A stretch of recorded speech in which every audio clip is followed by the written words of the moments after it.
Hello, Aries. This is going to be your weekly tarot and oracle forecast. If it's meant for you, it's meant for you. We're going to take a look at the energies for the upcoming week, break it down, and let you know how to navigate. This video is intended for all Aries, Sun, Moon, Rising, and Venus signs. So if you'd like to check out your other astrological placements, please check out my other videos. So this week I've described it as going towards a new perspective. We just had a new moon solar eclipse in Aries, which means we've ended a 2-year cycle. Now you might be saying, how are we ending a cycle if this is a new moon? Well, this new moon basically was the finale of an eclipse cycle that started back in April of 2023. So in other words, it's been 2 years of a specific narrative. And now we're starting a new one because the North Node has moved into Pisces, South Node into Virgo. So therefore, all new themes. If you're feeling exhausted, tired, achy, you're not alone. We're adjusting or acclimating to this new energy, and a lot of new things will start unfolding. Let's take a look at the overall themes and messages for this week. And we have purification. So exactly, purification means that we're going to let go of the old stuff and allow new energies in. And with that, we have here fire agate. So fire energy for you, creativity. You might feel more creative than usual. You might be inspired to do something that is maybe out of your comfort zone. And here we have, sunstone, empowerment. I like that. Very fiery energy. Beautiful. This is a lot of clarity, creativity, empowerment, and flexibility. Pardon me, but every time I see this card, I think it looks like a giant pickle. That's just me. Be flexible, be creative, be flexible. Not everything has to be set in stone. Okay, let's take a look at some of the other energies. This is the challenge or obstacle. So what may create tension or resistance or need extra attention in your day-to-day life? Okay, the Hermit.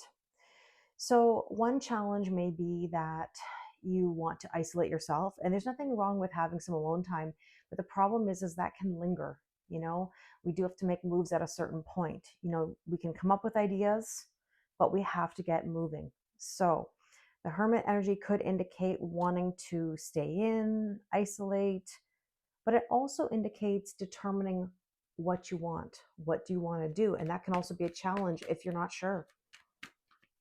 And with that, we have here Two of Swords. Okay, so the Two of Swords is making a decision. Are you in the old? Are you in the new? Now, I do find it very interesting that 2 orange cards, different decks, are popping up. And orange is Venus, the sacral chakra, self-worth, self-value, and self-respect. So this is about feeling good about yourself. So you might be struggling a bit with confidence, but you have to make a decision to spark some new things and see where it takes you. So with that, we have here the Eight of Cups. You've got to walk away from things that no longer serve you.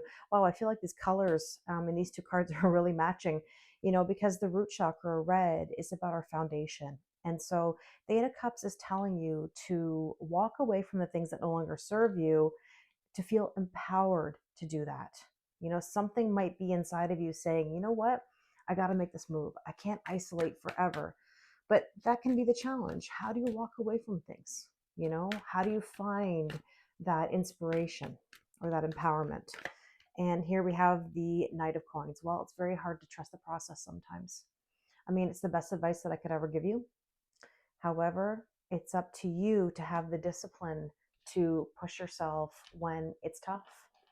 Now let's take a look at what might be the opportunities or gifts for you. So what are some hidden blessings or opportunities or insights that are available to you during this week? And we have here the Seven of Swords.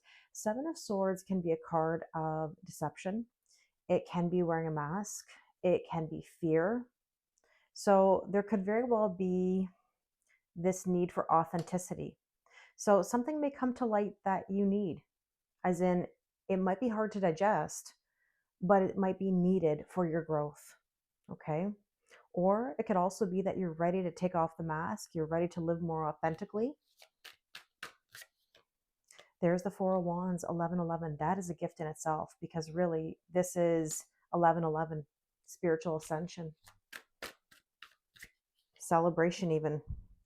Every time I see this card, I feel like it should be this way. But it's the Tower. The Tower card is this energy of dismantling, what we know. And sometimes it's the Tower moment that forces us to walk away from things that no longer serve us. It actually empowers us, even though it may be one of the most difficult things. I actually look at the Tower card as a gift. So that doesn't surprise me that that came out. And there is the Hermit again. So, this is Virgo energy. I don't know if you have any Virgo placements, but essentially, this does say, figuring out what you want. And again, a little bit of isolation is not a big deal, but you can't stay isolated forever. Okay, let's take a look at some action that you can take. So, what's the most aligned action or attitude to move through the week with clarity and confidence? Keywords: clarity and confidence. The Sun, take action. That's definitely a yes card. Leo energy, if you have any Leo placements. Oh, as I'm dropping cards, pardon me. There is the Six of Pentacles. Six of Pentacles is equal giving and receiving and a balance. The Lovers. Okay, the Lovers can be a decision in love. This could be a deep soul connection, or it could be just opening your heart up to new experiences in love. And the Ten of Pentacles, striving towards your happiness, your tangible fulfillment, the home, the job, the relationship, finances, everything feeling like they're in order. Okay, so let's take a look at some messages from your higher self. These are reminders or wisdom. Oh, there we go. Three of Pentacles. Maybe some collaboration would be a good idea. That's what I mean by taking yourself out of isolation a bit. It's okay to be on your own. I'm a homebody myself, but at the same time, I know that collaboration is important, or interaction is important. So Three of Pentacles can be collaboration, working together, going to the next level. The Queen of Swords, boundaries. Boundaries are necessary, right? That's the cutting things out that no longer serve you. The Knight of Cups, see, I said that, opening your heart. Opening your heart to new experiences. Super important for your growth and evolution. And with that, we have here the Five of Swords. The Five of Swords can be a card of battle. It can also be a card of headaches. I don't know if you've been experiencing any headaches, but essentially this means putting down the sword. Okay, let's take a look at some last bit of guidance here with the Moonology cards. Let's see what you need to know. You're very close to achieving your goal. So keep moving forward and doing what you need to do for your growth and evolution. Believe in the impossible, okay? Maybe the song Blue Moon is important to you, but this means that there's a rare opportunity.